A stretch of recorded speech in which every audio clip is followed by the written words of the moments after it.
ایک بادشاہ نے اپنے بہنوئی کی سفارش پر ایک شخص کو محکمہ موسمیات کا وزیر بنا دیا۔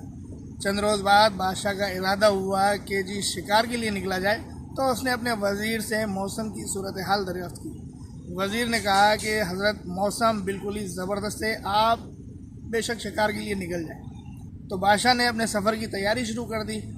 کچھ سفر کرنے کے بعد بادشاہ کو راستے میں ایک قمہار ملا، تو اس نے بادشاہ سلامت کو دیکھ کر کہا کہ حضور آپ کا اقبال بلند ہو، کہاں کے سفر کی تیاری ہے؟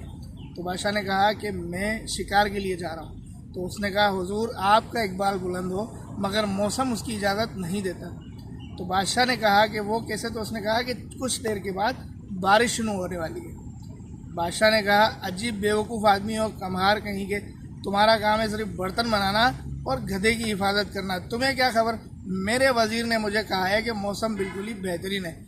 اور بادشاہ نے ناراض ہو کر اس قمہار کو دو چار جوتے لگوا دیے اور آگے بڑھ گئے۔ جیسے ہی وہ کچھ آگے بڑھے تو اتفاق سے واقعی موسم تبدیل ہوا اور بارش شروع ہو گئی۔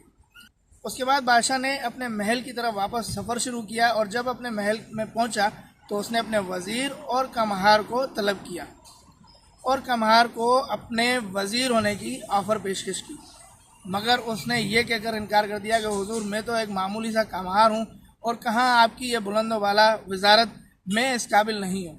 تو بادشاہ نے کہا اچھا چلو ٹھیک ہے، یہ بتا دو کہ آپ کو موسم کی صورتحال کا اندازہ کیسے ہوا؟ تو اس نے کہا حضور یہ جو میرا گدھا ہے، جب یہ کان نیچے لڑکاتا ہے تو مجھے پتہ چل جاتا ہے کہ جی بارش ہونے والی ہے۔ اور اس گدھے کی قابلیت کو دیکھتے ہوئے اس بادشاہ نے اس گدھے کو محکمہ موسمیات کا وزیر بنا دیا۔